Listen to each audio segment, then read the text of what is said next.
새벽 점호장, 조교 이강철이 민재 앞에 섰습니다. 너 눈빛이 건방지다. 순간 조교 이강철의 손가락이 번개처럼 민재의 눈을 파고들었어요.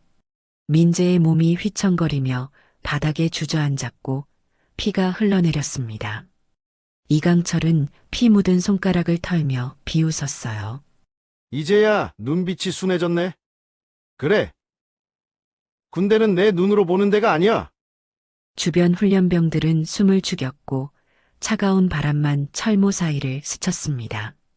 이게 군대라면 난 군인의 아들로 버텨야 한다. 민재는 통증을 삼키며 이를 악물었습니다. 구독과 좋아요는 무료입니다. 지난 영상에서 마산에서 듣고 계신다고 댓글 남겨주신 박만금님, 정말 큰 힘이 되었습니다. 여러분은 지금 어디에서 듣고 계신가요? 댓글로 남겨주시면 다음 영상에서 인사드릴게요. 지금 바로 썩은 군부대의 진실을 무너뜨린 한 아버지의 이야기를 들려드리겠습니다. 새벽 5시 훈련소의 공기는 숨막히게 차가웠습니다. 병사들의 숨결이 하얀 김으로 피어오르고 군화 소리가 어둠을 가르며 울려 퍼졌어요. 점호를 위해 생활관 앞에 모인 신병들은 긴장한 얼굴로 정렬했습니다. 그중 박민재는 조용히 서 있었어요. 21살, 키는 보통이고 체격도 평범했지만 그의 눈빛만큼은 달랐습니다. 또렷하고 흔들림이 없었죠. 마치 무언가를 꿰뚫어 보는 듯한 눈이었어요. 민재는 말이 적었습니다. 동기들이 훈련의 고단함을 토로할 때도 집 이야기를 나눌 때도 민재는 조용히 듣기만 했어요. 그렇다고 무뚝뚝한 건 아니었습니다. 필요한 말은 했고 동기들을 도울 때도 있었죠. 하지만 민재는 자신을 드러내는 걸 꺼렸어요. 이유가 있었습니다. 민재의 아버지는 육군 중장 박도현이었으니까요. 민재는 아버지의 이름으로 특별 대우를 받고 싶지 않았습니다. 그저 평범한 신병으로 자신의 힘으로 군 생활을 견디고 싶었어요. 차렷! 조교의 목소리가 날카롭게 울렸습니다. 병사들은 일제히 자세를 고쳤어요. 등줄기가 곧게 펴지고 시선은 정면으로 향했습니다. 민재도 그 속에 섞여 있었죠. 하지만 이상한 일이 벌어지고 있었어요. 조교들의 시선이 유독 민재에게 자주 머물렀습니다. 훈련소에 온 지 사흘째 되던 날부터였어요. 조교 이강철이 민재를 주시하기 시작했습니다. 이강철은 27살로 훈련소에서 가장 강압적인 조교로 유명했어요. 병사들은 그를 두려워했습니다. 이강철은 사소한 실수도 용납하지 않았고 자신의 권위에 도전하는 듯한 행동은 절대 참지 못했죠. 그런 이강철의 눈에 민재가 들어온 겁니다. 제 눈빛 좀 봐. 뭔가 이상하지 않냐? 이강철이 옆에 선 최상병에게 속삭였어요. 최상병은 25살로 이강철의 부하였습니다. 네, 별로 그런 것 같지는 않은데요. 최상병이 조심스럽게 대답했지만 이강철은 고개를 저었습니다. 아니야. 저 눈빛 건방져 보여. 신병 주제에 눈빛이 왜 저래? 이강철의 목소리에는 거슬림이 묻어났어요. 사실 민재는 아무것도 하지 않았습니다. 명령을 어긴 적도 무례하게 군 적도 없었어요. 하지만 이강철은 민재의 눈빛이 마음에 들지 않았습니다. 너무 또렷했고 너무 곧았으니까요. 이강철은 그 눈빛에서 자신에게 굴복하지 않는 무언가를 느꼈습니다. 그게 그를 자극했어요. 조교들 사이에서 소문이 돌기 시작했습니다. 박민재, 걔 좀 이상해. 눈빛이 영 거슬려. 신병이 눈으로 대드는 것 같아. 소문은 빠르게 퍼졌고 민재는 그 시선들을 느낄 수 있었어요. 하지만 민재는 애써 신경 쓰지 않으려 했습니다. 아버지의 얼굴이 떠올랐으니까요. 아버지처럼 버텨야 한다. 그게 군인의 길이니까. 민재는 속으로 되뇌었습니다. 아버지 박도연은 평생을 군인으로 살았어요. 민재는 어릴 적부터 아버지의 등을 보며 자랐습니다. 아버지는 늘 곧은 자세로 걸었고 어떤 상황에서도 흔들리지 않았어요. 민재는 아버지를 존경했습니다. 그래서 입대를 결심했고 아버지에게 말했죠. 아버지, 저도 군인이 될게요. 아버지는 아무 말 없이 민재의 어깨를 두드렸습니다. 그 손길에는 걱정과 자부심이 함께 담겨 있었어요. 하지만 훈련소는 민재가 생각했던 것보다 훨씬 가혹했습니다. 새벽부터 밤까지 이어지는 훈련, 잠을 줄이고 견뎌야 하는 피로, 그리고 조교들의 끊임없는 압박. 민재는 그 모든 것을 묵묵히 받아들였어요. 하지만 조교들의 시선은 점점 더 날카로워졌습니다. 특히 이강철의 눈빛은 저기에 가까웠어요. 어느 날 저녁 훈련이 끝나고 병사들이 생활관으로 돌아갈 때였습니다. 이강철이 민재를 불러 세웠어요. 야, 박민재. 민재는 멈춰섰습니다. 네, 조교님. 너 오늘 훈련 중에 나 쳐다봤지? 민재는 고개를 저었어요. 아닙니다. 거짓말하지 마. 내가 다 봤어. 이강철의 목소리는 차갑게 가라앉았습니다. 너 눈빛이 이상해. 건방지다고. 민재는 아무 말도 하지 않았어요. 변명해봤자 소용없다는 걸 알았으니까요. 이강철은 민재를 한참 노려보더니 돌아섰습니다. 하지만 그의 표정은 섬뜩했어요. 민재를 향한 저기가 확실히 자리 잡은 얼굴이었죠. 민재는 가슴이 답답했습니다. 내가 뭘 잘못했지? 난 그저 훈련만 열심히 했을 뿐인데. 하지만 민재는 흔들리지 않으려 애썼어요. 아버지라면 이런 상황에서 어떻게 했을까? 아마도 꿋꿋이 버텼겠죠. 민재도 그렇게 하기로 했습니다. 밤이 깊어갔습니다. 생활관에는 병사들의 고른 숨소리만 들렸어요. 민재는 침대에 누워 천장을 바라보았습니다. 아직은 평온했습니다. 하지만 민재는 느낄 수 있었어요. 이 평온이 곧 깨질 거라는 걸요. 폭풍 전야 같은 고요함이었습니다. 민재는 눈을 감았어요. 내일도 버텨야 합니다. 아버지처럼 군인으로서요. 다음 날 새벽 점호가 시작되었습니다. 병사들은 생활관 앞에 일렬로 섰어요. 하늘은 여전히 어두웠고 차가운 바람이 목덜미를 파고들었습니다. 민재는 평소처럼 조용히 서 있었어요. 하지만 가슴속에는 불안이 자리 잡고 있었습니다. 어젯밤 이강철의 눈빛이 계속 떠올랐으니까요. 그 차갑고 저기에 찬 시선이요. 차렷, 조교의 목소리가 울렸습니다. 병사들은 일제히 자세를 바로 잡았어요. 민재도 등을 곧게 펴고 정면을 응시했습니다. 그때였어요. 이강철이 병사들 앞으로 걸어 나왔습니다. 그의 표정은 냉랭했고 눈빛은 날카로웠어요. 이강철은 천천히 병사들 사이를 걸었습니다. 마치 먹잇감을 찾는 사냥꾼처럼요. 그리고 민재 앞에 멈춰 섰습니다. 민재는 정면을 응시한 채 미동도 하지 않았어요. 하지만 심장은 빠르게 뛰고 있었습니다. 이강철이 민재를 뚫어지게 바라보았어요. 몇 초간의 침묵이 흘렀습니다. 주변 병사들은 숨을 죽였어요. 무슨 일이 벌어질지 모두 예감하고 있었죠. 아! 이강철이 입을 열었습니다. 목소리는 낮고 차갑게 가라앉아 있었어요. 너 나 쳐다봤냐? 민재는 잠시 망설였습니다. 아무 말도 하지 않으면 더 화를 돋을 것 같았어요. 아닙니다. 민재가 또박또박 대답했습니다. 목소리는 떨리지 않았어요. 하지만 이강철의 표정이 일그러졌습니다. 아니라고? 너 지금 거짓말하냐? 민재는 입술을 꽉 다물었습니다. 변명해봤자 소용없다는 걸 알았으니까요. 이강철은 이미 마음먹은 게 있었어요. 민재를 짓밟기로요. 너 눈빛이 건방지다. 이강철이 한 걸음 더 다가섰습니다. 두 사람 사이의 거리가 좁혀졌어요.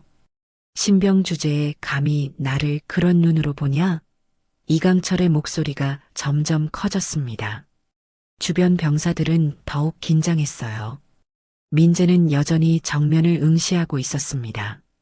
눈빛은 흔들리지 않았어요. 그게 이강철을 더욱 자극했습니다. 이강철은 민재의 눈빛에서 굴복하지 않는 무언가를 봤어요. 그건 그를 무시하는 것처럼 느껴졌습니다. 이강철의 분노가 폭발 직전까지 치솟았어요. 너 지금 나한테 도전하는 거냐? 이강철이 으르렁거렸습니다. 민재는 아무 말도 하지 않았어요. 그저 곧은 자세로 서 있을 뿐이었죠. 그 순간이었습니다. 이강철의 손이 번개처럼 움직였어요. 손가락이 민재의 눈으로 파고들었습니다. 민재는 비명을 지를 틈도 없었어요. 날카로운 통증이 눈을 관통했습니다. 민재의 몸이 휘청거렸어요. 세상이 흔들렸고 시야가 붉게 물들었습니다. 민재는 균형을 잃고 바닥에 주저앉았어요. 손으로 눈을 감싸 쥐었지만 손가락 사이로 피가 흘러내렸습니다. 주변은 순식간에 정적에 휩싸였습니다.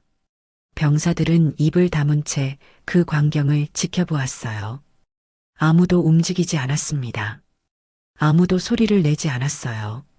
모두 두려움에 얼어붙어 있었죠. 최상병도 그 자리에 서 있었습니다. 그는 눈을 크게 뜨고 이강철을 바라보았어요. 믿을 수 없다는 표정이었습니다. 하지만 최상병도 아무 말을 하지 못했어요. 민재는 바닥에 무릎을 꿇은 채 눈을 감싸쥐고 있었습니다. 통증이 머리 전체를 휩쓸었어요. 눈물과 피가 뒤섞여 얼굴을 타고 흘러내렸습니다. 하지만 민재는 신음소리조차 내지 않았어요. 이를 악물고 통증을 견뎠습니다. 마음속으로 아버지를 떠올렸어요. 아버지라면 이 순간에도 흔들리지 않았겠죠. 이게 군대라면 민재는 속으로 중얼거렸습니다. 난 군인의 아들로 버텨야 한다. 민재는 천천히 손을 내렸어요. 피로 범벅이 된 손이 떨리고 있었지만 민재는 억지로 힘을 주었습니다. 그리고 천천히 고개를 들었어요. 민재의 눈은 여전히 또렷했습니다. 한쪽 눈에서 피가 흐르고 있었지만 남은 눈빛만큼은 흔들리지 않았어요. 이강철은 그 눈빛을 보고 움찔했습니다. 순간 당황한 표정이 스쳤어요. 하지만 곧 무표정으로 돌아왔습니다. 일어나. 이강철이 차갑게 말했어요. 민재는 천천히 몸을 일으켰습니다. 다리가 후들거렸지만 쓰러지지 않았어요. 민재는 다시 차렷 자세를 취했습니다. 피가 계속 흘러내렸지만 민재는 꿋꿋이 서 있었죠. 점호 끝. 해산. 이강철이 짧게 말하고 돌아섰습니다. 병사들은 조용히 흩어졌어요. 아무도 민재를 쳐다보지 않았습니다. 아무도 말을 걸지 않았어요. 모두 두려움에 눈을 피했죠. 민재는 홀로 그 자리에 서 있었습니다. 손으로 눈을 다시 감싸 쥐었어요. 통증이 가시지 않았습니다. 하지만 민재는 울지 않았어요. 신음도 비명도 내지 않았습니다. 최상병이 조심스럽게 다가왔습니다. 민재야, 괜찮냐? 그의 목소리는 떨리고 있었어요. 민재는 고개를 끄덕였습니다. 괜찮아요. 민재의 목소리는 여전히 또렷했어요. 최상병은 할 말을 잃었습니다. 민재의 눈에서 피가 흐르고 있는데 어떻게 괜찮다고 말할 수 있는지 이해할 수 없었죠. 의무실로 가야 해. 빨리.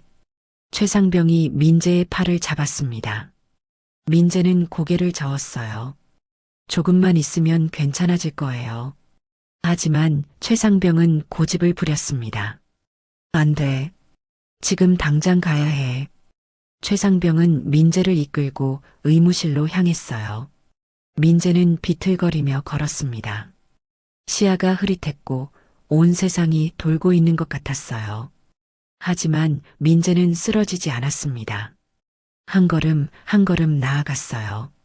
아버지를 생각하며 군인으로서의 자존심을 지키며요. 의무실 문이 열렸습니다. 최상병이 민재를 부축하며 안으로 들어갔어요. 의무실은 소독약 냄새가 진하게 풍겼습니다. 하얀 침대 2개와 간이, 책상, 그리고 의료기구들이 놓인 선반이 전부였어요. 군의관 윤소희가 책상에서 고개를 들었습니다. 45살의 윤소희는 훈련소에 온 지 10년이 넘었어요. 그동안 수많은 부상 병사를 봤지만 민재를 본 순간 표정이 굳었습니다. 어서 오세요. 여기 앉으세요. 윤소희가 재빨리 민재를 침대로 안내했어요. 민재는 천천히 앉았습니다. 손으로 눈을 감싼 채였죠. 피는 계속 흘러내렸고 민재의 얼굴은 창백했어요. 윤소희는 재빨리 장갑을 끼고 민재 앞에 섰습니다. 손 치워보세요. 제가 봐야 해요. 민재는 천천히 손을 내렸어요. 피로 범벅이 된 눈이 드러났습니다. 윤소희는 숨을 삼켰습니다. 의료용 손전등으로 민재의 눈을 비췄어요. 상처를 자세히 들여다보았습니다. 몇 초간 침묵이 흘렀어요. 윤소희의 손이 미세하게 떨렸습니다. 이건 윤소희가 말을 잇지 못했어요. 다시 한번 눈을 살펴보았습니다. 확인하고 또 확인했죠. 하지만 결론은 같았어요. 이건 찔린 상처예요. 윤소희가 조용히 말했습니다. 목소리에는 분노와 놀라움이 섞여 있었어요. 넘어져서 생긴 상처가 아니에요. 누군가 날카로운 것으로 눈을 찔렀어요. 윤소희는 민재를 바라보았습니다. 누가 그랬나요? 민재는 대답하지 않았어요. 그저 고개를 숙였을 뿐이었죠. 최상병이 옆에서 입을 열었습니다. 조교님이 하지만 말을 끝내지 못했어요. 의무실 문이 벌컥 열렸으니까요. 중대장이 들어왔습니다. 중대장은 50대 초반의 군인으로 표정은 언제나 엄격했어요. 무슨 일인가? 중대장이 낮은 목소리로 물었습니다. 윤소희가 일어서서 격려했어요. 중대장님, 이 병사가 눈에 심각한 부상을 입었습니다. 중대장이 민재를 내려다보았습니다. 민재는 여전히 고개를 숙이고 있었어요. 중대장의 눈빛이 날카로워졌습니다. 어떻게 다쳤나? 윤소희가 대답하려 했지만 중대장이 손을 들어 막았어요. 병사에게 물었네. 민재가 천천히 고개를 들었습니다. 훈련 중에 넘어졌습니다. 민재의 목소리는 또렷했어요. 윤소희는 믿을 수 없다는 표정으로 민재를 바라보았습니다. 아니에요, 중대장님. 이건 넘어져서 생긴 상처가 아닙니다. 이건 명백히 찔린 상처예요. 윤소희의 목소리가 높아졌어요. 하지만 중대장은 무표정했습니다. 군의관 진정하게. 병사가 직접 넘어졌다고 했네. 중대장이 차갑게 말했어요. 하지만 이건 윤소희가 항변하려 했지만 중대장이 말을 잘랐습니다. 보고서엔 훈련 중 넘어짐으로써 그게 사실이니까. 중대장의 목소리는 단호했어요. 더 이상의 논쟁을 허락하지 않는 어조였죠. 윤소희는 주먹을 꽉 쥐었습니다. 손톱이 손바닥에 파고들었어요. 분노와 무력감이 뒤섞였습니다. 중대장이 민재에게 다가갔습니다. 병사, 내가 넘어진 거 맞지? 민재는 잠시 망설였어요. 진실을 말할 수도 있었습니다. 조교 이강철이 눈을 찔렀다고, 아무 이유 없이 폭력을 휘둘렀다고 말할 수도 있었죠. 하지만 민재는 입을 열지 않았어요. 아버지가 떠올랐습니다. 아버지 박도연은 늘 말했어요. 군인은 스스로 문제를 해결해야 한다. 남에게 기대지 말고 자신의 힘으로 일어서야 한다. 민재는 그 말을 가슴에 새기고 있었습니다. 그리고 지금 민재는 결심했어요. 아버지의 이름으로 보호받지 않겠다고요. 네, 제가 넘어졌습니다. 민재가 또박또박 대답했습니다. 중대장이 고개를 끄덕였어요. 그래, 잘 알겠네. 군의관, 치료해주게. 중대장은 그 말을 남기고 의무실을 나갔습니다. 문이 닫히자 의무실은 다시 정적에 휩싸였어요. 윤소희는 민재를 바라보았습니다. 왜 그렇게 말했어요? 진실을 말했어야 했어요. 윤소희의 목소리는 떨리고 있었어요. 민재는 고개를 저었습니다. 이게 맞아요. 민재의 목소리는 담담했어요. 전 그냥 박민재일 뿐입니다. 한 명의 신병이에요. 윤소희는 더 이상 말하지 않았습니다. 대신 소독약과 붕대를 꺼냈어요. 민재의 눈을 조심스럽게 치료하기 시작했습니다. 상처를 소독하고 약을 바르고 거즈로 감쌌죠. 민재는 통증을 참으며 가만히 앉아 있었어요. 신음소리 하나 내지 않았습니다. 치료가 끝났습니다. 민재의 한쪽 눈은 하얀 거즈로 감싸져 있었어요. 윤소희가 조용히 말했습니다. 적어도 일주일은 안정을 취해야 해요. 눈이 심하게 다쳤어요. 민재는 고개를 끄덕였습니다. 감사합니다. 민재가 일어서려 했지만 윤소희가 말렸어요. 잠깐만요. 윤소희는 책상으로 가서 보고서를 꺼냈습니다. 펜을 들었어요. 하지만 글을 쓰지 못했습니다. 손이 떨렸어요. 훈련 중 넘어짐. 그 거짓말을 써야 한다는 게 고통스러웠습니다. 하지만 윤소희는 어쩔 수 없었어요. 명령이었으니까요. 윤소희는 보고서에 글을 썼습니다. 병사 박민재, 훈련 중 넘어져 눈 부상. 펜을 놓는 순간 윤소희는 깊은 한숨을 내쉬었어요. 마음속으로 다짐했습니다. 이대로 묻히게 둘 수는 없어. 반드시 진실을 밝혀야 해. 윤소희는 민재를 바라보았습니다. 민재는 여전히 침착했어요. 하지만 그 눈빛 속에는 깊은 슬픔이 담겨 있었죠. 민재는 의무실을 나섰습니다. 최상병이 뒤따라 나왔어요. 두 사람은 말없이 걸었습니다. 민재의 이름 박민재는 그저 한 명의 신병일 뿐이었어요. 중장의 아들이 아니라 그냥 평범한 신병이었습니다. 그날 밤 윤소희는 잠을 이룰 수 없었습니다. 의무실 침대에 누워 천장을 바라보았어요. 민재의 눈에서 흘러내린 피가 계속 떠올랐습니다. 그리고 보고서에 적힌 거짓말이요. 훈련 중 넘어짐. 그 문장이 윤소희의 가슴을 짓눌렀어요. 윤소희는 더는 참을 수 없었습니다. 이건 폭력입니다. 사람 눈을 찔렀다고요. 윤소희는 어둠 속에서 중얼거렸어요. 분노가 가슴 속에서 타올랐습니다. 군의관으로서 그리고 한 사람의 어른으로서 이 일을 그냥 묻어둘 수 없었어요. 윤소희는 침대에서 일어나 책상으로 향했습니다. 노트북을 켰어요. 화면의 불빛이 어두운 방을 밝혔습니다. 윤소희는 손가락을 키보드 위에 올렸습니다. 잠시 망설였어요. 이 일을 신고하면 어떤 일이 벌어질까? 보복이 있을까? 하지만 윤소희는 고개를 저었습니다. 두려움 때문에 진실을 외면할 수는 없었어요. 윤소희는 군 감찰보고 시스템에 접속했습니다. 익명 신고 항목을 클릭했어요. 손가락이 움직이기 시작했습니다.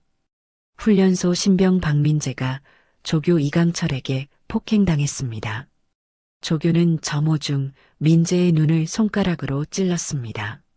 민재는 심각한 부상을 입었으나 중대장은 보고서를 조작하여 훈련 중 넘어진 것으로 기록했습니다. 이는 명백한 폭력이며 은폐 시도입니다. 즉각적인 조사가 필요합니다. 윤소희는 문장을 다시 한번 읽어보았어요. 그리고 전송 버튼을 눌렀습니다. 화면에 전송 완료 메시지가 떴습니다. 윤소희는 깊은 숨을 내쉬었어요. 이제 돌이킬 수 없었습니다. 하지만 후회는 없었어요. 윤소희는 노트북을 끄고 다시 침대에 누웠습니다. 이번에는 조금 더 편안하게 잠들 수 있었어요. 며칠이 흘렀습니다. 민재는 한쪽 눈에 거즈를 감은 채 훈련을 계속했어요. 동기들은 민재를 조심스럽게 대했습니다. 아무도 그날 일에 대해 입 밖에 꺼내지 않았어요. 이강철은 민재를 더 이상 건드리지 않았습니다. 하지만 그의 눈빛은 여전히 차갑게 민재를 따라다녔죠. 한편 군단 본부에서는 보고서 한 통이 도착했습니다. 감찰실 담당관이 봉투를 열어 내용을 확인했어요. 익명 신고였습니다. 담당관은 보고서를 읽으며 눈살을 찌푸렸어요. 이거 심각한데. 담당관은 즉시 상급자에게 보고했습니다. 보고서는 계급을 타고 올라갔어요. 대령, 소장, 그리고 마침내 중장의 책상 위에 놓였습니다. 육군 중장 박도연은 그날 오후 집무실에 앉아 있었습니다. 56살의 박도연은 30년 넘게 군 복무를 해온 베테랑이었어요. 그의 책상 위에는 각종 문서와 보고서가 쌓여 있었습니다. 비서가 노크를 하고 들어왔어요. 중장님, 감찰실에서 긴급 보고서가 왔습니다. 박도연은 고개를 끄덕이며 서류를 받았습니다. 박도연은 안경을 고쳐 쓰고 보고서를 읽기 시작했어요. 첫 문장부터 눈빛이 날카로워졌습니다. 훈련소 신병 폭행 사건. 박도연은 계속 읽어내려갔어요.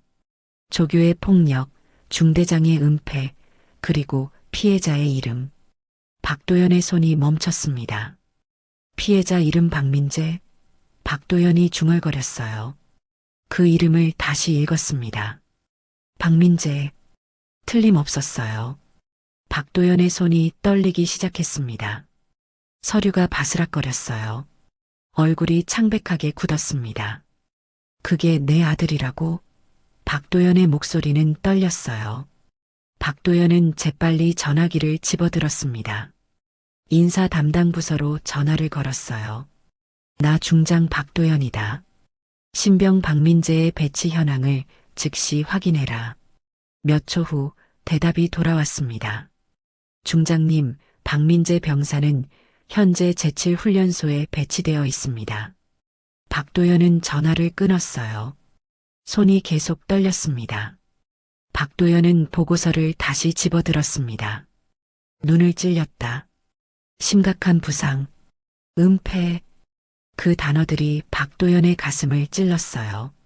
민재는 아무 말도 하지 않았습니다. 아버지에게 연락하지 않았어요. 혼자 모든 걸 견뎌낸 겁니다.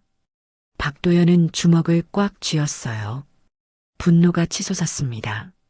어떻게 감히 박도연이 이를 갈았어요. 내 아들에게 손을 대? 박도연은 즉시 비서를 불렀습니다. 헬기를 준비해라. 지금 당장 제7훈련소로 간다. 비서는 놀란 표정으로 박도연을 바라보았어요.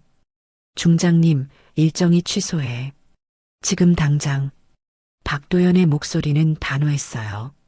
30분 후 박도연은 헬기에 올랐습니다. 프로펠러가 돌아가며 굉음을 냈어요. 헬기가 하늘로 떠올랐습니다. 박도연은 창밖을 바라보았어요.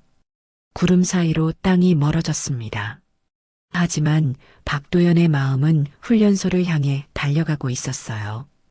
헬기 안에서 박도연은 민재를 떠올렸습니다. 어릴 적 민재는 아버지의 뒤를 졸졸 따라다녔어요. 아버지, 저도 군인이 될 거예요. 민재는 늘 그렇게 말했죠. 박도연은 민재가 자랑스러웠습니다. 곱고 강인한 아들이었으니까요. 하지만 지금 그 아들이 고통받고 있었어요. 민재야, 아버지가 간다. 박도연은 속으로 중얼거렸어요. 조금만 기다려라. 정의는 반드시 실현될 거다. 헬기는 빠르게 훈련소를 향해 날아갔습니다. 박도연의 눈빛은 불꽃처럼 타올랐어요. 분노와 결단이 뒤섞인 눈빛이었습니다. 훈련소는 멀지 않았습니다. 해가 지기 전에 도착할 수 있었어요. 박도연은 주먹을 꽉 쥐었습니다. 이번 일은 절대 용서할 수 없었어요. 중장으로서가 아니라 아버지로서 말이죠. 그날 밤 훈련장은 적막했습니다. 별빛만이 어둠을 밝히고 있었어요. 병사들은 모두 생활관에서 잠들었고 훈련장에는 아무도 없었습니다. 바람이 불어와 깃발을 흔들었어요. 그 소리만이 정적을 깼죠. 민재는 생활관 침대에 누워 있었습니다. 눈의 통증은 여전했지만 조금씩 나아지고 있었어요. 하지만 잠은 오지 않았습니다. 문이 벌컥 열렸습니다. 민재는 깜짝 놀라 몸을 일으켰어요. 이강철이 문간에 서 있었습니다. 그의 얼굴은 붉게 상기되어 있었고 술 냄새가 진하게 풍겼어요. 이강철은 취해 있었습니다. 비틀거리며 민재에게 다가왔어요. 야, 박민재. 나와. 이강철의 목소리는 흐릿했지만 명령조였습니다. 민재는 침대에서 내려왔습니다. 다른 병사들은 눈을 뜬 채 숨죽이고 있었어요. 아무도 말을 하지 않았습니다. 아무도 움직이지 않았죠. 민재는 조용히 이강철을 따라 나섰어요. 생활관 문이 닫히자 병사들은 안도의 한숨을 내쉬었습니다. 하지만 민재에 대한 걱정은 가시지 않았어요. 이강철은 민재를 훈련장으로 끌고 갔습니다. 한밤의 훈련장은 으스스했어요. 가로등조차 희미하게 켜져 있었고 어둠이 사방을 감싸고 있었습니다. 이강철은 훈련장 한가운데 멈춰 섰어요. 민재도 그 앞에 섰습니다. 두 사람 사이에 침묵이 흘렀어요. 아직도 그 눈으로 날 보냐? 이강철이 비틀거리며 민재에게 다가갔습니다. 숨결에서 알코올 냄새가 났어요.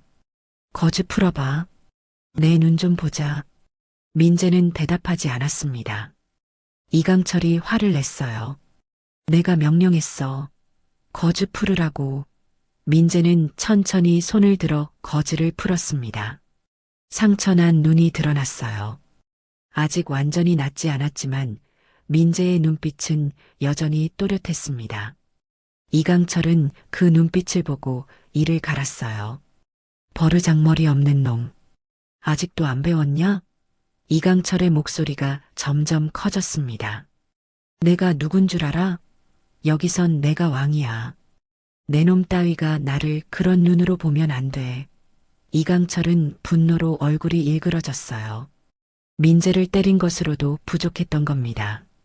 이강철은 다시 한번 민재를 굴복시키고 싶었어요. 무릎 꿇어. 이강철이 명령했습니다. 민재는 움직이지 않았어요. 무릎 꿇으라고 이강철이 소리쳤습니다. 하지만 민재는 여전히 서 있었습니다. 고든 자세로 눈빛을 피하지 않고요. 그게 이강철을 더욱 화나게 만들었어요. 이강철이 손을 들었습니다. 다시 민재를 때리려는 것이었어요. 민재는 눈을 감았습니다. 아버지를 떠올렸어요. 아버지라면 이 순간에도 흔들리지 않았겠죠. 민재는 두려움을 삼켰습니다. 이강철의 손이 내려오려는 순간이었어요. 그 손 내려라. 낮고 무거운 목소리가 어둠을 갈랐습니다. 이강철의 손이 공중에서 멈췄어요. 민재도 눈을 떴습니다. 두 사람은 동시에 뒤를 돌아보았어요. 어둠 속에서 누군가 걸어 나왔습니다. 군복을 입은 남자였어요. 어깨에 별이 빛나고 있었습니다. 중장 계급장이었죠. 박도연 중장이 훈련장으로 걸어 들어왔습니다. 그의 얼굴은 냉랭했고 눈빛은 얼음처럼 차가웠어요. 박도연은 천천히 이강철에게 다가갔습니다. 이강철은 술 기운이 싹 가셨어요. 온몸이 얼어붙었습니다. 중장이 왜 여기 있는 걸까? 이강철의 머릿속이 혼란스러웠어요. 중장님. 이강철이 떨리는 목소리로 경례했습니다. 박도연은 경례를 받지 않았어요. 그저 이강철을 차갑게 내려다보았습니다. 이 부대 내가 세웠다. 박도연의 목소리는 낮았지만 무게가 있었어요. 20년 전 이곳에 첫 삽을 뜬 사람이 나다. 이 훈련소를 일군 사람도 나고 박도연은 한 걸음 더 다가갔습니다. 이곳은 대한민국의 미래를 키우는 곳이다. 군인을 만드는 곳이지 폭력을 휘두르는 곳이 아니야. 박도연의 눈빛이 날카로워졌어요. 내 놈들이 이렇게 망치냐? 그 말에는 분노와 실망이 섞여 있었습니다. 이강철은 말을 잇지 못했어요. 다리가 후들거렸습니다. 박도연은 민재를 돌아보았어요. 민재의 눈에 감긴 거즈를 보았습니다. 그리고 풀린 거즈 사이로 보이는 상처를요. 박도연의 주먹이 꽉 쥐어졌어요. 손톱이 손바닥에 파고들었습니다. 민재야. 박도연이 조용히 불렀습니다. 민재는 깜짝 놀랐어요. 중장이 자신의 이름을 어떻게 아는 걸까? 민재는 박도연을 바라보았습니다. 그리고 깨달았어요. 저 눈빛, 저 얼굴. 민재의 입술이 떨렸습니다. 아버지. 민재의 목소리는 가늘게 떨렸어요. 박도연은 고개를 끄덕였습니다. 민재는 믿을 수 없다는 표정이었어요. 아버지가 여기 있다니. 어떻게 알고 온 걸까? 민재의 눈에 눈물이 고였습니다. 참고 참았던 감정이 무너져 내렸어요. 하지만 민재는 울지 않았습니다. 군인의 아들답게 눈물을 삼켰죠. 박도연은 다시 이강철을 바라보았습니다. 지금부터 넌 군사경찰에 인계된다. 폭행죄로 군사재판에 회부될 거다. 박도연의 목소리는 단호했어요. 이강철의 얼굴이 창백해졌습니다. 중장님, 저는 변명하지 마. 박도연이 말을 잘랐어요. 훈련장 입구에서 헌병들이 나타났습니다. 박도연이 손짓하자 헌병들이 이강철에게 다가갔어요. 이강철의 팔을 잡았습니다. 중장님, 제발. 이강철이 애원했지만 박도연은 돌아서 버렸어요. 헌병들은 이강철을 끌고 갔습니다. 훈련장은 다시 정적에 휩싸였어요. 박도연은 민재에게 다가갔습니다. 손을 뻗어 민재의 어깨를 잡았어요. 고생했다. 박도연의 목소리는 부드러웠습니다. 민재는 고개를 숙였어요. 아버지, 죄송합니다. 뭐가 미안하냐? 넌 잘못한 게 없어. 박도연이 민재를 안았습니다. 민재는 아버지의 품에서 조용히 눈물을 흘렸어요. 훈련장은 얼어붙었습니다. 하지만 민재의 가슴 속에는 따뜻함이 번져갔어요. 다음 날 아침 훈련소 본부 회의실에는 긴장감이 가득했습니다. 조교들과 간부들이 줄지어 섰어요. 중대장도 대대장도 그리고 훈련소장까지 모두 모였습니다. 회의실 문이 열리고 박도연 중장이 들어왔어요. 모두 일제히 경례를 했습니다. 박도연은 무표정한 얼굴로 경례를 받았어요. 앉아. 박도연의 목소리는 낮고 무겁게 깔렸습니다. 간부들은 자리에 앉았지만 조교들은 서 있었어요. 박도연은 천천히 그들을 훑어보았습니다. 최상병도 그 안에 있었어요.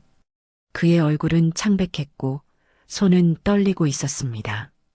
박도연은 탁자 위에 서류를 내려놓았어요. 감찰 보고서였습니다. 이 보고서를 읽었다. 박도연이 입을 열었습니다. 신병 박민재가 조교 이강철에게 폭행당했다. 점호 중 눈을 찔렸다고 하더군. 박도연의 시선이 중대장에게 향했어요. 중대장은 식은땀을 흘리며 고개를 숙였습니다. 그리고 그 사실을 은폐하려 했다지? 중대장은 대답하지 못했습니다. 박도연은 자리에서 일어났어요. 회의실을 천천히 걸었습니다. 눈빛이 건방지다고 찔렀다지? 박도연의 목소리가 조금씩 높아졌어요. 그 눈빛은 인간의 존엄이다.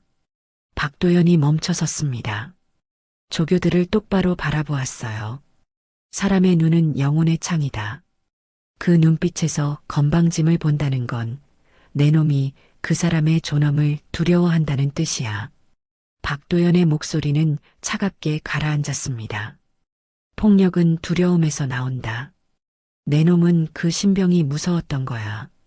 그 고든 눈빛이, 흔들리지 않는 자세가 말이다. 조교들은 아무 말도 하지 못했어요. 박도연의 말은 전곡을 찔렀습니다. 박도연은 창문으로 다가가 밖을 바라보았어요. 훈련장이 보였습니다. 신병들이 훈련을 받고 있었어요. 이 훈련소는 군인을 키우는 곳이다. 강한 군인이 아니라 올바른 군인을 키우는 곳이지. 박도연이 돌아섰습니다. 폭력으로 사람을 굴복시키는 건 쉽다. 하지만 그건 군인을 만드는 게 아니야. 노예를 만드는 거지. 박도연의 눈빛이 불꽃처럼 타올랐어요. 나는 이 부대를 세울 때 다짐했다. 이곳에서는 인간의 존엄이 지켜져야 한다고. 하지만 내 놈들은 그걸 짓밟았어. 박도연은 헌병대장을 불렀습니다. 들어와. 문이 열리고 헌병대장이 들어왔어요. 뒤따라 헌병 6명이 들어섰습니다. 간부들의 얼굴이 더욱 굳어졌어요. 박도연은 헌병대장에게 명령을 내렸습니다. 지금부터 이 부대는 감찰 대상이다. 모든 조교와 간부의 행적을 조사하라. 폭력과 은폐에 관여한 자는 단 한 명도 빠짐없이 색출해낸다. 헌병대장이 격려했습니다. 알겠습니다, 중장님. 박도연은 조교들을 다시 바라보았어요. 도주자는 없다. 모두 조사받을 것이고 잘못이 드러나면 처벌받을 거다. 박도연의 목소리는 단호했어요. 조교들은 고개를 떨구었습니다. 회의가 끝나고 박도연은 의무실로 향했습니다. 민재가 거기 있었어요. 윤소희가 민재의 눈을 다시 치료하고 있었습니다. 박도연이 들어서자 윤소희는 깜짝 놀라 경례했어요. 중장님.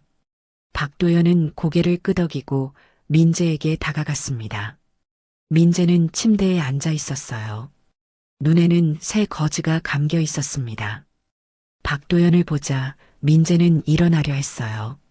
하지만 박도연이 손을 내밀어 말렸습니다. 앉아 있어. 박도연이 민재 옆에 앉았어요. 두 사람은 한동안 말이 없었습니다. 아버지 민재가 먼저 입을 열었습니다. 목소리가 떨렸어요. 저 이제 괜찮아요. 민재는 눈물을 참으려 애썼습니다. 이제 그만하셔도 돼요. 제가 버티면 되니까요. 민재는 아버지에게 부담을 주고 싶지 않았어요. 자신 때문에 아버지가 이렇게까지 나서는 게 미안했습니다. 하지만 박도연은 고개를 저었어요. 괜찮지 않다. 박도연의 목소리는 부드러웠지만 단호했습니다. 정의는 회복돼야 한다. 내가 당한 일은 용서할 수 없는 범죄야. 박도연이 민재의 어깨에 손을 올렸어요. 넌 아무 잘못도 하지 않았어. 그저 곧게 서 있었을 뿐이지. 민재의 눈에서 눈물이 흘러내렸습니다. 참고 참았던 감정이 터져나왔어요. 아버지, 저는 아버지의 이름으로 보호받고 싶지 않았어요. 그냥 평범한 신병으로 살고 싶었어요. 민재가 울먹였습니다. 박도연은 민재를 꼭 안았어요. 알아. 내 마음 다 안다. 박도연의 목소리도 떨렸습니다. 하지만 아버지로서 가만히 있을 수 없었어. 내 아들이 고통받는데 어떻게 모른 척하겠냐. 박도연은 민재의 등을 토닥였어요. 넌 이미 충분히 강해. 충분히 곧게 버텼어. 이제는 아버지가 지켜줄 차례야. 윤소희는 그 광경을 보며 눈시울을 붉혔습니다. 박도연은 민재를 놓아주고 일어섰어요. 이 일은 끝까지 책임지겠다. 이 부대는 바뀔 거야. 내가 당한 일이 헛되지 않게 만들겠어. 박도연의 눈빛은 결연했습니다. 민재는 고개를 끄덕였어요. 감사합니다, 아버지. 박도연은 민재의 머리를 쓰다듬었습니다. 넌 자랑스러운 아들이야. 그리고 박도연은 의무실을 나섰어요.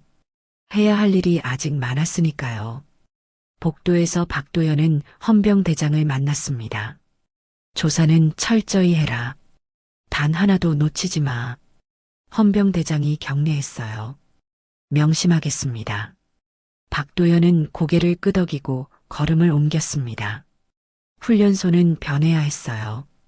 정의는 반드시 실현되어야 했습니다. 3주가 흘렀습니다.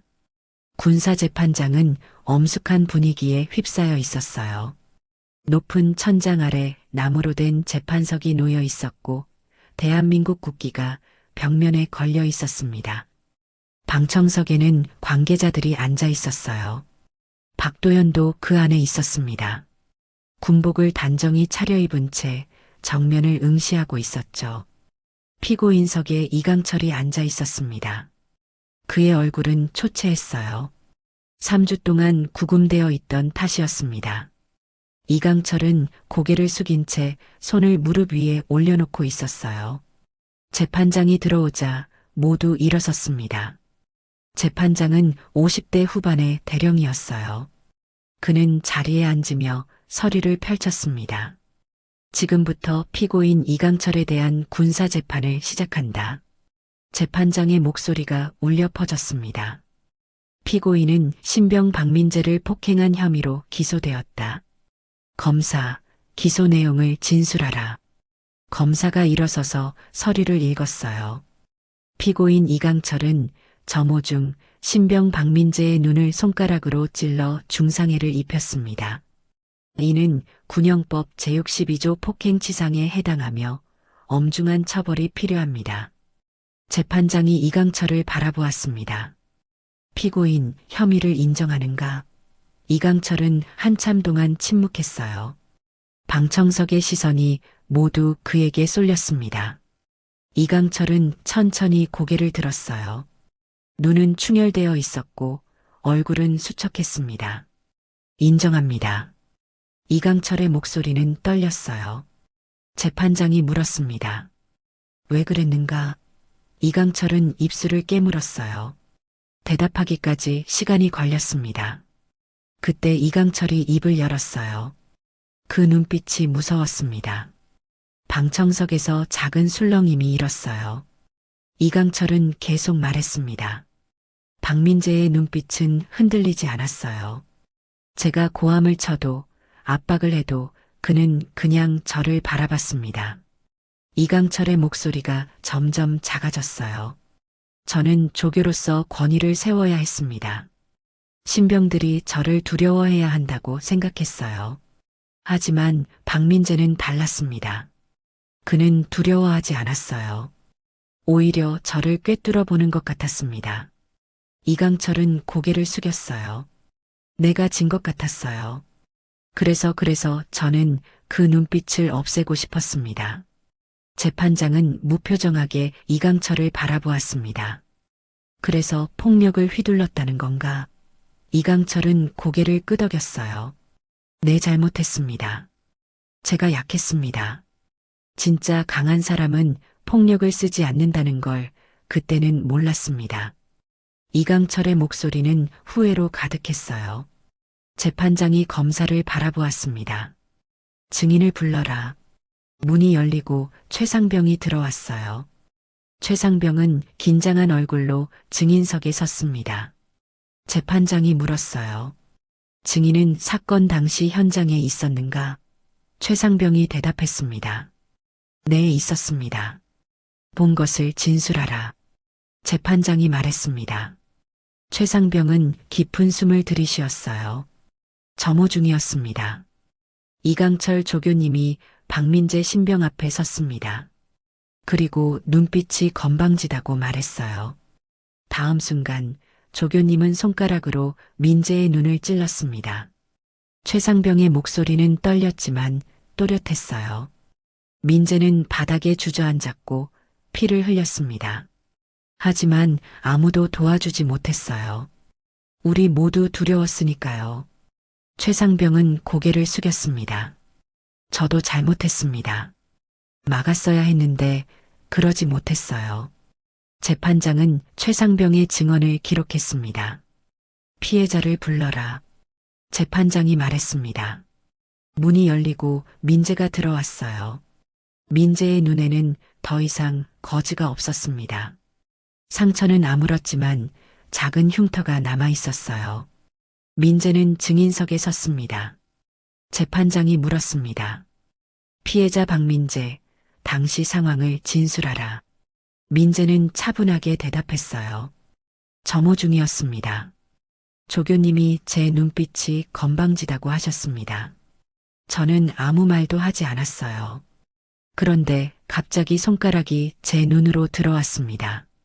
통증이 심했지만 저는 참았습니다. 민재의 목소리는 흔들림이 없었어요. 재판장이 물었습니다. 왜 즉시 신고하지 않았는가? 민재는 잠시 생각했어요. 저는 혼자 버티고 싶었습니다. 아버지의 이름으로 보호받고 싶지 않았어요. 군인으로서 스스로 이겨내고 싶었습니다. 민재의 대답에 방청석은 조용해졌어요. 재판이 끝나갈 무렵 재판장이 판결을 내렸습니다. 피고인 이강철은 군형법 제62조 위반으로 징역 2년을 선고한다. 그리고 군에서 불명예 제대 처분한다. 이강철은 고개를 숙였어요. 눈물이 뺨을 타고 흘러내렸습니다. 재판이 끝나고 박도연은 민재에게 다가갔습니다. 복도에서 두 사람은 마주 섰어요. 박도연이 민재를 바라보며 말했습니다. 민재야, 넌 나보다 강한 군인이었다. 박도연의 목소리는 자부심으로 가득했어요. 아버지는 내가 신고했어야 한다고 생각했어. 하지만 넌 끝까지 스스로 버텼지. 민재는 조용히 고개를 숙였습니다. 군인은 계급보다 양심으로 살아야 하니까요. 민재의 말에 박도연은 미소를 지었어요. 내가 그걸 아는구나. 아버지가 평생 배우지 못한 걸 넌 벌써 알고 있어. 박도연이 민재의 어깨를 두드렸습니다. 두 사람은 법원을 나섰어요. 밖에는 따뜻한 햇살이 내리쬐고 있었습니다. 민재는 하늘을 올려다보았어요. 구름 한 점 없이 맑았습니다. 정의는 실현되었고 진실은 밝혀졌어요. 이제 민재는 진짜 군인으로 거듭날 수 있었습니다. 몇 달이 흘렀습니다. 계절은 겨울을 지나 봄으로 접어들었어요. 민재는 군 복무를 마치고 제대했습니다. 그리고 작은 꿈을 실현하기로 했어요. 서울 외곽의 조용한 동네에 작은 안경점을 연 겁니다. 가게는 크지 않았지만 아늑했어요. 햇살이 잘 드는 위치였고 창문 너머로 거리의 풍경이 한눈에 보였습니다. 개업 준비를 하는 동안 민재는 바빴습니다. 안경 진열대를 정리하고 검한 장비를 설치했어요. 벽에는 시력 검사표를 걸었습니다. 모든 준비가 끝나자 민재는 가게 문 위에 글귀를 새겼어요. 작은 나무판에 정성스럽게 새긴 문장이었습니다. 군인의 명예는 눈에서 시작된다. 그 글귀를 보며 민재는 미소 지었어요. 훈련소에서의 일들이 떠올랐습니다. 개업한 지 일주일쯤 되었을 때였어요. 가게는 조금씩 손님들로 붐비기 시작했습니다. 민재는 정성껏 손님들을 맞이했어요. 시력을 검사하고 어울리는 안경을 추천해 주었습니다. 손님들은 민재의 친절함에 감동했어요. 사장님 참 꼼꼼하시네요. 눈을 정말 소중히 다루시는 것 같아요. 손님들의 말에 민재는 웃으며 대답했습니다. 눈은 정말 소중하니까요.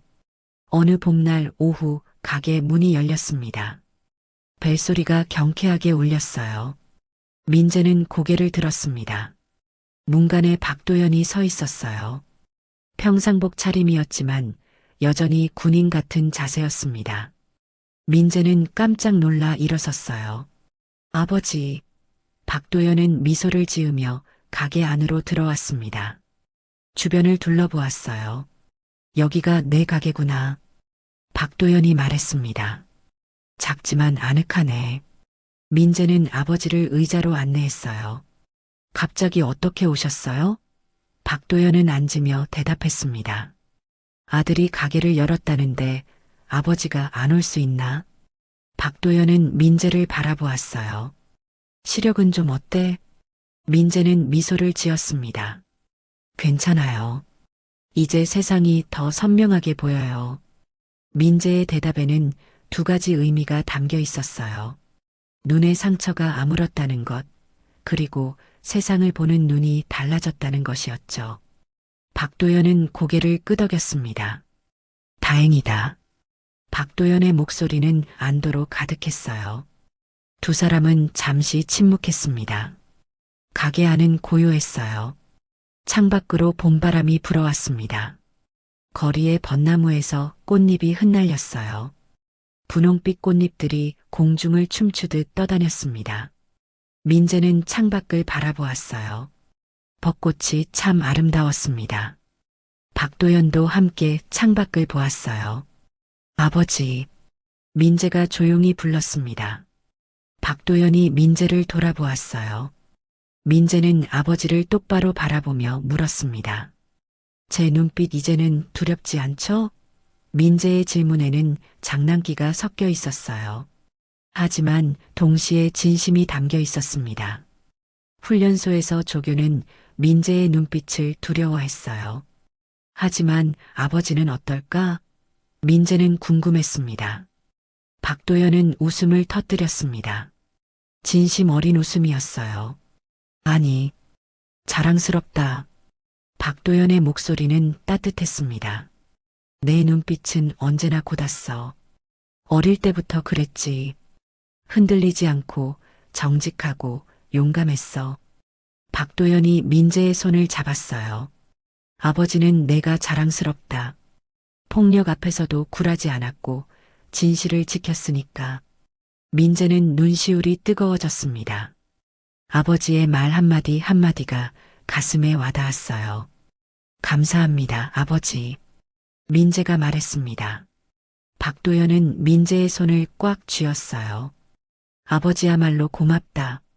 내가 아버지에게 가르쳐줬어.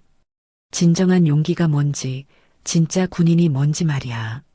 두 사람은 말없이 웃었습니다. 부자의 웃음은 따뜻하고 편안했어요. 창밖으로 봄바람이 더 세차게 불어왔습니다. 벚꽃잎이 눈송이처럼 흩날렸어요. 가게 앞 거리는 분홍빛으로 물들었습니다. 사람들이 벚꽃을 보며 걸어가고 아이들이 꽃잎을 잡으려 손을 뻗었어요. 민재는 일어나 커피를 내렸습니다. 아버지에게 한 잔, 자신에게 한 잔을 따랐어요. 두 사람은 커피를 마시며 창밖을 바라보았습니다. 이야기를 나누었어요. 가게 이야기, 앞으로의 계획, 그리고 지나간 날들에 대해서요. 박도연은 군 생활 이야기를 들려주었고, 민재는 손님들 이야기를 들려주었습니다. 해가 기울어 갔습니다. 황금빛 석양이 가게 안을 비췄어요. 민재와 박도연의 얼굴이 따뜻한 빛에 물들었습니다. 박도연은 자리에서 일어났어요. 이제 가봐야겠다. 민재는 아버지를 배웅했습니다. 가게 문 앞에서 박도연이 멈춰 섰어요. 문 위의 글귀를 다시 보았습니다. 군인의 명예는 눈에서 시작된다. 박도연이 글귀를 소리내어 읽었어요. 그리고 민재를 돌아보았습니다. 좋은 말이다. 내가 몸소 증명했지. 민재는 고개를 숙였어요. 박도연은 민재의 어깨를 두드리고 떠났습니다. 민재는 문 앞에 서서 아버지의 뒷모습을 지켜보았어요. 아버지의 등은 여전히 곧았습니다. 박도연은 벚꽃이 흩날리는 거리를 걸어갔어요. 꽃잎이 그의 어깨에 내려앉았습니다. 민재는 미소를 지었어요. 가게 안으로 돌아와 창가에 섰습니다. 세상은 선명했어요. 벚꽃도 사람들도 그리고 미래도 모두 선명하게 보였습니다. 민재는 자신의 눈을 만졌어요. 작은 흉터가 있었지만 이제는 아프지 않았습니다. 오히려 그 흉터는 민재에게 의미가 되었어요. 인간의 존엄을 지킨 증거였고 진실을 향한 용기의 표시였습니다. 민재는 다짐했어요. 이 가게에서 사람들의 눈을 돌보며 그들이 세상을 더 선명하게 볼 수 있도록 돕겠다고요. 봄은 깊어갔습니다. 벚꽃은 지고 새로운 잎이 돋아날 거예요. 민재의 삶도 그렇게 새로운 계절을 맞이했습니다. 과거의 아픔은 추억이 되었고 미래는 희망으로 가득했어요. 민재는 창밖을 바라보며 조용히 웃었습니다. 세상은 아름다웠고 앞으로도 계속 아름다울 거예요. 이강철이 민재의 눈빛을 두려워한 이유는 진실 앞에 선 자신의 나약함을 봤기 때문입니다. 진정한 강함은 폭력이 아닌 양심에서 나옵니다. 민재처럼 곱게 살아가는 것, 그것이 우리가 배워야 할 삶의 자세입니다. 이 이야기가 힘이 되셨다면 구독과 좋아요로 응원해 주세요. 여러분 덕분에 더 좋은 이야기를 전할 수 있습니다.